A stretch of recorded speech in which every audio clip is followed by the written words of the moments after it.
Hello students, RTA classes में हम राजन आपका बहुत बहुत स्वागत करते हैं। देखिए, बोर्ड परीक्षा को देखते हुए आज हम आप लोगों के लिए कुछ महत्वपूर्ण बहुविकल्पी प्रश्नों को लेकर के आए हैं। इस वीडियो में हम उन सभी महत्वपूर्ण बहुविकल्पी प्रश्नों को कवर किया है जो कि आगामी बोर्ड परीक्षा में आने वाले हैं। तो अगर आप चैनल पे नए हो तो चैनल को लाइक कीजिए, सब्सक्राइब कीजिए और शेयर कीजिए और आप इस वीडियो को पूरा देखें, क्योंकि अगर आप इस वीडियो को पूरा देखते हैं तो सभी प्रश्न आपको क्लियर हो जाएंगे और आप बोर्ड परीक्षा में जो 20 बहुविकल्पी प्रश्न पूछे जाते हैं उन सभी प्रश्नों को आप आसानी से कर लेंगे। और वास्तव में ये जो प्रश्न है ये वही प्रश्न है जो कि आपको बोर्ड परीक्षा में आने वाले हैं। अगर आप वीडियो को पूरा देखते हैं तो रियल में 20 में 20 पाने से आपको कोई नहीं रोक सकता है। तो आप वीडियो को पूरा देखें ताकि आपको हर टाइप के प्रश्न मालूम हो जाए और परीक्षा में आपको कोई समस्या न हो, आप उन सभी 20 प्रश्नों को आसानी से कर लें। तो देखिए, आज का मेरा पहला प्रश्न है कि फ्रांस में गणतंत्र की घोषणा कब हुई। इसमें वीडियो लंबा ना हो इसलिए ज्यादा डिस्कस न करके हम केवल आंसर को देखेंगे और बाकी यदि बीच में कहीं कहीं आपको दिक्कत होती है तो उसको बताने का भी काम करेंगे। तो देखिए, फ्रांस में गणतंत्र की घोषणा कब हुई थी, जो आज का ये पहला प्रश्न है। तो देखिए, इस प्रश्न का जो राइट आंसर हो जाएगा वो हो जाएगा आपका ऑप्शन नंबर ए 1815। यानी जो फ्रांस की में गणतंत्र की घोषणा हुई थी वह 1815 ईस्वी में हुई थी। इसलिए इस प्रश्न का जो राइट आंसर होगा हो जाएगा आपका ऑप्शन नंबर ए 1815 ईस्वी में। तो देखिए, प्रश्न नंबर 2 कह रहा है कि फ्रांस की क्रांति कब हुई थी। ऑप्शन नंबर ए है 1688 ईस्वी, बी 1789 ईस्वी, डी 1939 ईस्वी, सी 1914 ईस्वी। तो देखिए, इस प्रश्न का जो राइट आंसर होगा हो जाएगा, आप सभी इस प्रश्न को जानते भी होंगे, पढ़े होंगे, आपको मालूम होगा कि जो फ्रांस में क्रांति हुई थी वह 1789 ईस्वी में हुई थी। इसलिए इस प्रश्न का जो राइट आंसर होगा हो जाएगा आपका ऑप्शन नंबर बी 1789 ईस्वी। तो आज का तीसरा प्रश्न है, नेपोलियन का संबंध किस देश से था। Option A Germany, B Italy, C France, D England. तो देखिए, इस प्रश्न का जो राइट आंसर होगा वो हो जाएगा आपका ऑप्शन नंबर सी हो जाएगा फ्रांस। यानी जो नेपोलियन का संबंध था वह फ्रांस से था। इसलिए इसका जो राइट आंसर हो जाएगा वो हो जाएगा आपका ऑप्शन नंबर सी। प्रश्न नंबर चौथा है, मध्य वर्ग के उदय का कारण क्या था। ऑप्शन ए औद्योगिकरण, बी मानवीकरण, सी तकनीकी और डी वैश्वीकरण। तो देखिए, जो मध्यम वर्ग का उदय हुआ था वह औद्योगिकरण के कारण ही जो है मध्यम वर्ग का उदय हुआ था। ये फ्रांस में हुआ था।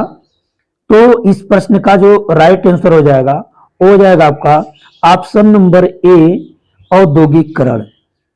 अगला प्रश्न है, प्रश्न नंबर 5, नेपोलियन ने नागरिक संहिता को कब लागू किया था, अथवा फ्रांस में नेपोलियन संहिता किस वर्ष लागू की गई।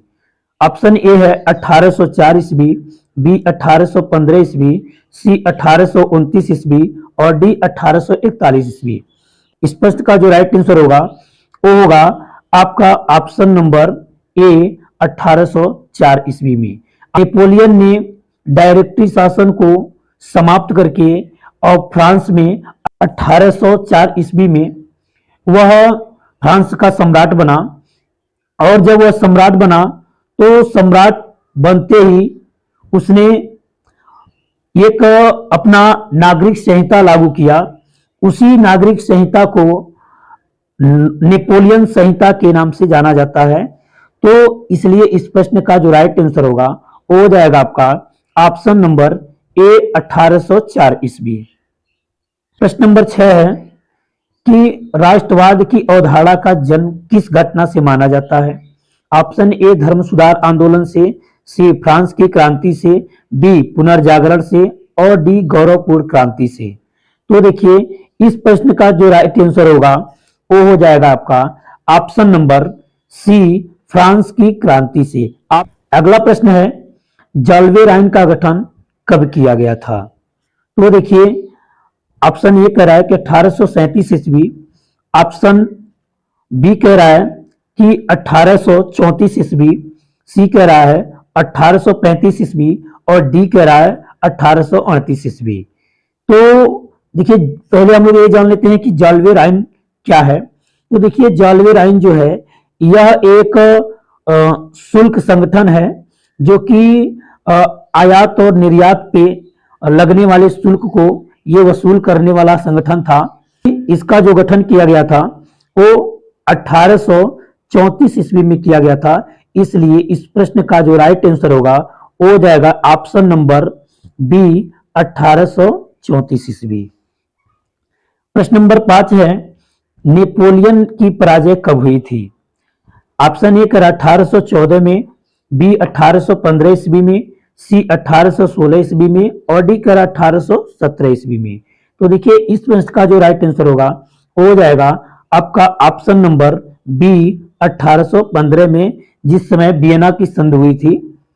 आप पढ़े होंगे, मालूम होगा, तो इसलिए इस प्रश्न का राइट आंसर होगा ऑप्शन नंबर बी 1815 ईस्वी।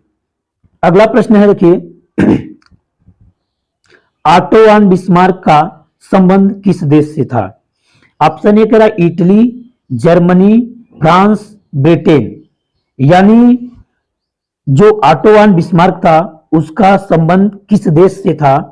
तो इसका जो राइट आंसर होगा वो हो जाएगा आपका option number B Germany.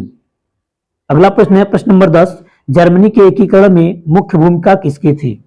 Option A Garibaldi, Otto von Bismarck, option number B है सी नेपोलियन और डी विलियम प्रथम। तो देखिए जो जर्मनी के एकीकरण में मुख्य भूमिका निभाने वाला है वह है आपका ऑटो वन बिस्मार्क, इसलिए इस प्रश्न का जो राइट आंसर होगा हो जाएगा option number B Otto von Bismarck. अगला प्रश्न है नाइटहुड की उपाधि किसने वापस कर दी थी? ऑप्शन ए महात्मा गांधी ने, बी गोपाल कृष्ण गोखले ने, सी रविन्द्रनाथ टैगोर ने और डी लाला लाजपत राय ने। तो देखिए जो नाइटहुड की उपाधि वापस करने वाले थे वे थे रविन्द्रनाथ टैगोर जी। इन्होंने नाइटहुड की उपाधि वापस कर दी थी। तो इस प्रश्न का राइट आंसर होगा ऑप्शन नंबर सी। अगला प्रश्न है भारत में खिलाफत आंदोलन कब और किस देश के शासक के समर्थन में शुरू हुआ था? ऑप्शन ए वर्ष 1920 तुर्की, ऑप्शन बी वर्ष 1920 अरब, सी वर्ष 1920 फ्रांस और डी वर्ष 1920 जर्मनी। तो देखिए जो ये भारत में खिलाफत आंदोलन चला था वह वर्ष 1920 में और ये तुर्की देश के समर्थन में हुआ था, इसलिए इस प्रश्न का जो राइट आंसर होगा ऑप्शन नंबर ए हो जाएगा वर्ष 1920 तुर्की। अगला प्रश्न हमारा दिसंबर 1920 में कांग्रेस का अधिवेशन कहां हुआ था? ऑप्शन ए दिल्ली और बी बॉम्बे, सी कलकत्ता और डी नागपुर। तो देखिए इस प्रश्न का जो राइट आंसर होगा वो हो जाएगा आपका ऑप्शन नंबर डी नागपुर। अगला प्रश्न है असहयोग आंदोलन का नेतृत्व किसने किया? ऑप्शन ए जवाहरलाल नेहरू ने, बी मोतीलाल नेहरू ने, सी लोकमान्य तिलक ने और डी महात्मा गांधी ने। तो देखिए इस प्रश्न का जो राइट आंसर होगा हो जाएगा आपका option number D Mahatma Gandhi ने। यानी असहयोग आंदोलन का नेतृत्व महात्मा गांधी ने किया था। प्रश्न नंबर 15 है असहयोग आंदोलन के दौरान अवध में किसानों का नेतृत्व किसने किया? Option A Jawaharlal Nehru, option B Baba Ramchandra, option C Shaukat Ali और डी महात्मा गांधी। जो किसान आंदोलन हो रहा था उसका नेतृत्व जो है वह करने वाले हैं बाबा रामचंद्र। और अगला प्रश्न कह रहा है कि चौरी चौरा कांड किस वर्ष घटित हुआ था। तो देखिए ऑप्शन ए कह रहा है 1920, बी वर्ष 1921 और सी कह रहा है 1922 और डी कह रहा है 1925 में। तो देखिए जो चौरी चौरा कांड हुआ था वो हुआ था वर्ष 1922 में, इसलिए इस प्रश्न का जो राइट आंसर होगा हो जाएगा आपका ऑप्शन नंबर सी 1922 में। अगला प्रश्न है भारतीय राष्ट्रीय कांग्रेस की स्थापना कब हुई थी। ऑप्शन ए 1815 ईस्वी, बी 1804 ईस्वी, सी 1857 ईस्वी और डी 1855 ईस्वी। तो देखिए इस प्रश्न का जो राइट आंसर होगा हो जाएगा आपका ऑप्शन नंबर डी 1855 ईस्वी। प्रश्न नंबर 18 कर रहा है कि साइमन कमीशन भारत कब पहुंचा। वर्ष 1923 में, बी वर्ष 1928 में, सी वर्ष 1929 में और डी वर्ष 1930 में। तो इस प्रश्न का जो राइट आंसर होगा हो जाएगा आपका ऑप्शन नंबर जो बी है यानी वर्ष 1928 में।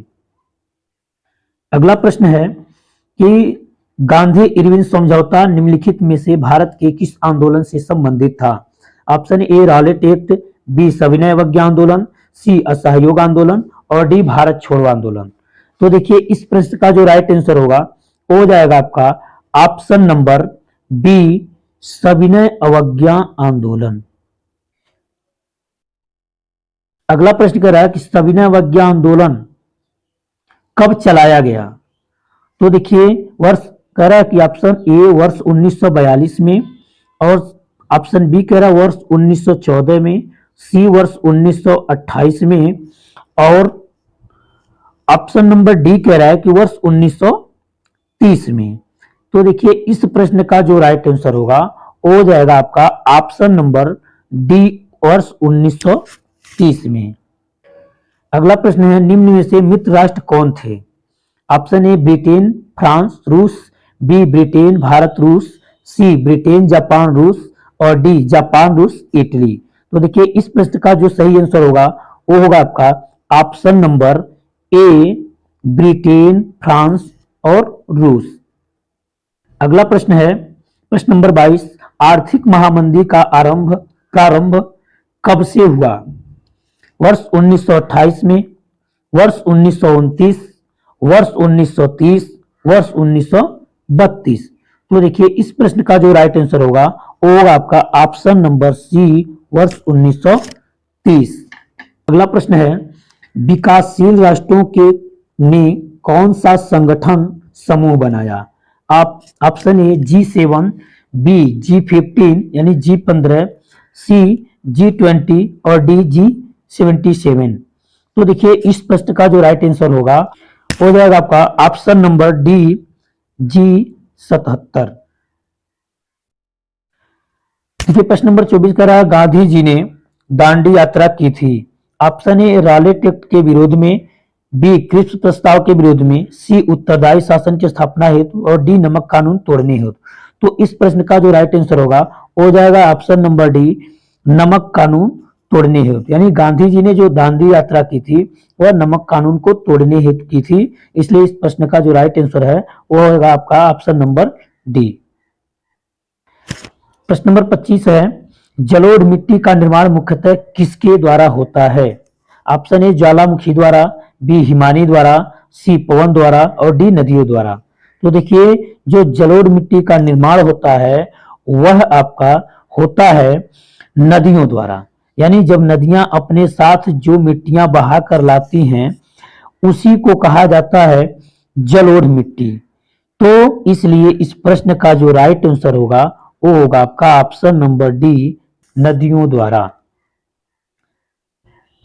अगला प्रश्न है निम्न में से कौन मानव निर्मित संसाधन है। ऑप्शन ए कह रहा पेट्रोलियम, बी वन, सी मशीनें और डी भूमि।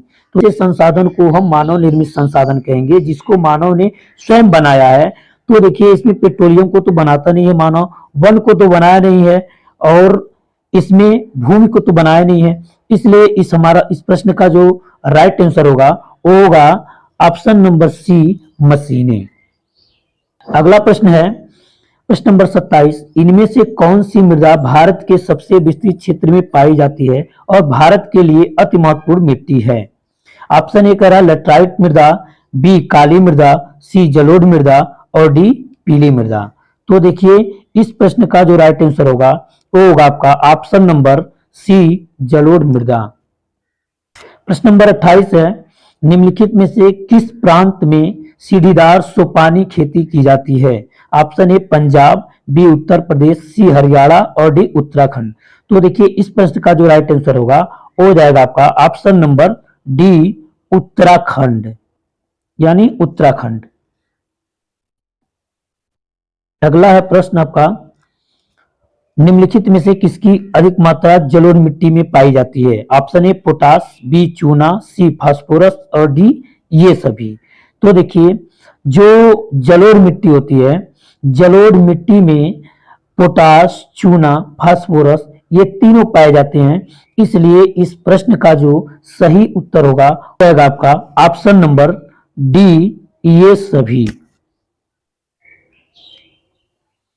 प्रश्न नंबर 30 है, जलोढ़ मिट्टी किस फसल की खेती के लिए सर्वाधिक उपयुक्त है? ऑप्शन ए चाय, बी रबड़, सी कपास और डी गेहूं। तो देखिए जो जलोढ़ मिट्टी होती है वह गेहूं के लिए सबसे उपयुक्त मानी गई है, इसलिए इस प्रश्न का जो सही उत्तर होगा वो होगा ऑप्शन नंबर डी, गेहूं। प्रश्न नंबर 31 कह रहा है कि कपास की खेती के लिए सबसे उचित भूमि कौन सी है? काली मिट्टी, लाल मिट्टी, जलोढ़ मिट्टी और लेटराइट मिट्टी। तो देखिए जो कपास के खेती के लिए जो मिट्टी उपयुक्त मानी जाती है वो होती है काली मिट्टी, तो इसलिए इस प्रश्न का जो सही उत्तर होगा वो हो जाएगा ऑप्शन नंबर ए, काली मिट्टी।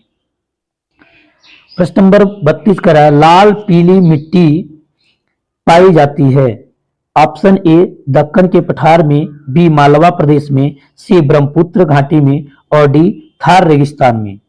तो देखिए इस प्रश्न का जो आंसर होगा, सही आंसर वो है आपका ऑप्शन नंबर ए, दक्कन के पठार में। प्रश्न नंबर 33 है, निम्न में कौन सी मिट्टी चाय की खेती के लिए उपयुक्त है? ऑप्शन ए पर्वतीय मिट्टी, बी काली मिट्टी, सी जलोढ़ मिट्टी और डी लाल मिट्टी। तो देखिए जो चाय की खेती के लिए उपयुक्त मिट्टी मानी जाती है वह मानी जाती है पर्वतीय मिट्टी, जिससे कि जो पानी है यानी जो जल है वो रुकने न पाए, इसलिए इस प्रश्न का जो राइट आंसर होगा ऑप्शन नंबर ए होगा, पर्वतीय मिट्टी।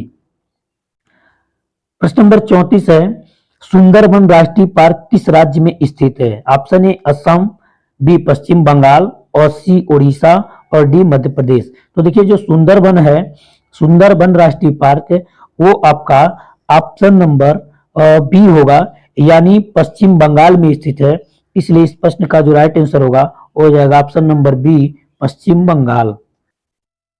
प्रश्न नंबर 35 है, निम्न में से कौन से वन ग्रीष्मकाल के आरंभ में अपनी पत्तियां गिरा देते हैं? उष्णकटिबंधीय पर्णपाती वन, उष्णकटिबंधीय पर्वतीय कटिबंधीय वर्षा वन और उष्णकटिबंधीय कांटेदार वन और डी हो जाएगा पर्वतीय वन। तो देखिए जो ग्रीष्मकाल में अपनी पत्तियों को गिरा देते हैं वो उष्णकटिबंधीय पर्णपाती वन होते हैं, इसलिए इस प्रश्न का जो सही उत्तर होगा वो होगा ऑप्शन नंबर ए, यानी उष्णकटिबंधीय पर्णपाती वन। अगला प्रश्न है, निम्न में से किस वर्ष में बाघ परियोजना शुरू की गई थी?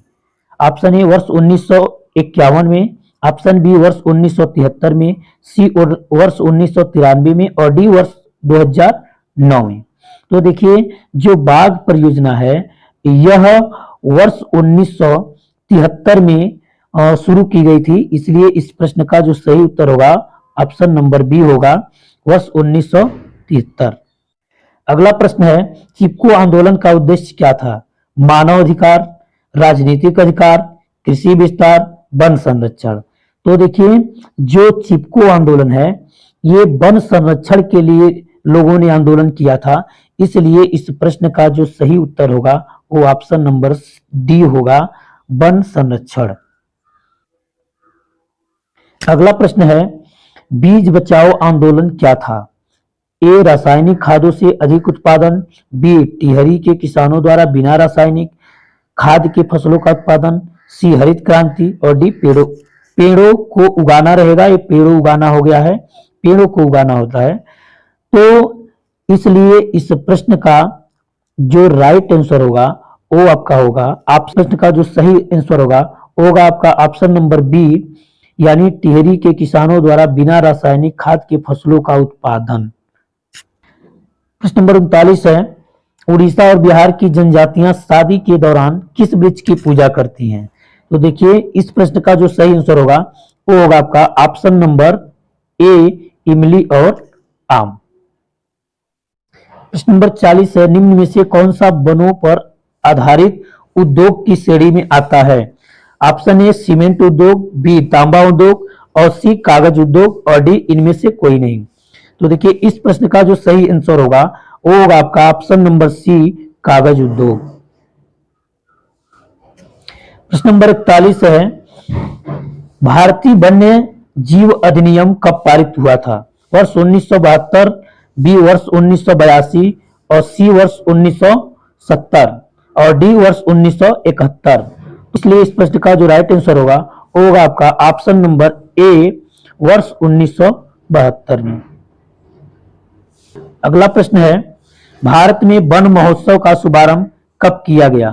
वर्ष 1950 में, वर्ष 1951 में, वर्ष 1952 में, और वर्ष 1962 में।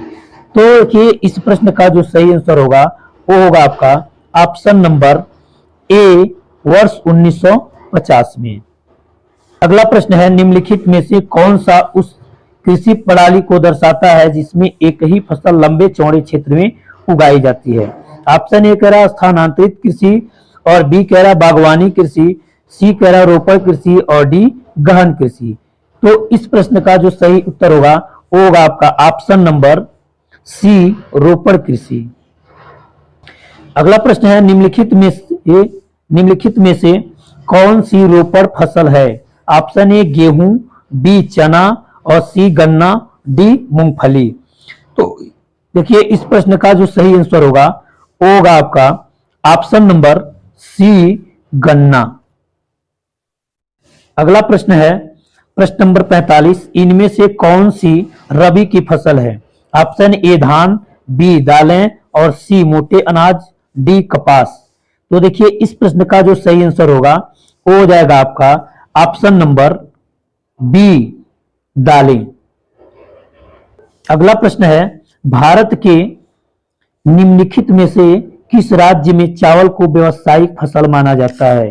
तो देखिए जो चावल को व्यावसायिक फसल माना जाता है वो माना जाता है आपका पंजाब में। इसलिए इसका जो सही उत्तर होगा वो होगा ऑप्शन नंबर डी, यानी पंजाब। देखिए प्रश्न नंबर 48 कह रहा है, निम्नलिखित में से कौन सी फसल वायु से नाइट्रोजन ग्रहण, ये रहेगा आपका ग्रहण करती है, ये मिस्टेक हो गया है। इसलिए इस प्रश्न का राइट आंसर होगा देखिए ऑप्शन नंबर ए, मंसूर। प्रश्न नंबर 49 है, निम्न में से किस पेय फसल को भारत विश्व का अग्रणी उत्पादक और निर्यातक है? ऑप्शन ए कॉफी, बी दाल, सी चाय, और डी दही। तो देखिए इस प्रश्न का जो सही आंसर होगा वो होगा आपका ऑप्शन नंबर सी, चाय, जो कि सबसे अधिक जो है असम में उगाया जाता है। प्रश्न नंबर 50 है, रेशम उत्पादन के लिए रेशम के कीड़े को पालना क्या कहलाता है? तो इस प्रश्न का जो सही उत्तर होगा वो होगा आपका ऑप्शन नंबर ए, सेरीकल्चर। अगला है, निम्न में से किस फसल को सुनहरा रेशा कहा जाता है? ऑप्शन ए गेहूं, बी चावल, और सी मूंगफली, और डी जूट। तो इस प्रश्न का जो सही उत्तर होगा वो होगा आपका ऑप्शन नंबर डी, जूट। प्रश्न नंबर 52 है, निम्नलिखित में से कौन सा जूट उत्पादक राज्य है? ऑप्शन ए पश्चिम बंगाल और बी केरल, सी गुजरात और डी राजस्थान। तो देखिए इस प्रश्न का जो सही उत्तर होगा वो होगा ऑप्शन नंबर ए पश्चिम बंगाल। प्रश्न नंबर 53 है, हरित क्रांति संबंधित है ए कृषि उत्पाद से, बी पशुपालन से, सी कृषि व्यापार में वृद्धि से और डी कृषि उत्पाद के व्यापार से।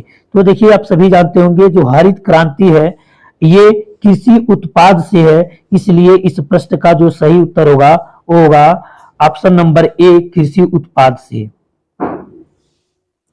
प्रश्न नंबर 54 है, तांबे का सर्वाधिक उत्पादन करने वाला राज्य है। Option A Uttarakhand, B Rajasthan और सी मध्य प्रदेश, डी उत्तर प्रदेश। इस प्रश्न का जो सही उत्तर होगा आपका option number C Madhya Pradesh. अगला प्रश्न है प्रश्न नंबर 55, बॉक्साइट अयस्क है। ऑप्शन ए शीशे का, बी तांबे का और सी जस्ते का और डी एल्यूमिनियम का। तो देखिए इस प्रश्न का जो सही उत्तर होगा आपका ऑप्शन नंबर डी एल्यूमिनियम का। प्रश्न नंबर 56 है, झारखंड की कोडरमा खान संबंधित है। ऑप्शन ए लौह अयस्क से, बी तांबे से और सी अभ्रक से, डी बॉक्साइट से। तो देखिए जो झारखंड है, झारखंड में अभ्रक अधिकतर जो कोडरमा है वहां पे अधिकतर जो है अभ्रक का उत्पादन होता है, इसलिए इसका आंसर हो जाएगा आपका ऑप्शन नंबर सी अभ्रक से। प्रश्न नंबर 57 है, भारत में अभ्रक उत्पादन में किस राज्य का प्रथम स्थान है। ऑप्शन ए बिहार और बी झारखंड, सी आंध्र प्रदेश और डी मध्य प्रदेश। तो देखिए इस प्रश्न का जो सही उत्तर होगा वो होगा आपका option number D Madhya Pradesh. प्रश्न नंबर 58 है, कोलार संबंधित है। तो देखिए ऑप्शन ए कह रहा है कोयले से और बी सोने से और सी अभ्रक से और डी मैग्नीज से। तो इस प्रश्न का जो सही आंसर होगा ऑप्शन नंबर बी सोने से। प्रश्न नंबर 59 है, एंथ्रेसाइट का संबंध किस खनिज से है। ऑप्शन ए तांबा और बी सोना और सी बॉक्साइट और डी कोयला। तो आप सभी जानते होंगे जो एंथ्रेसाइट है वो कोयले के प्रकार में आता है, इसलिए ऑप्शन नंबर इसका डी सही हो जाएगा कोयला। प्रश्न नंबर 60 है, इनमें से कौन सा खनिज अवसादी चट्टानों से प्राप्त होता है।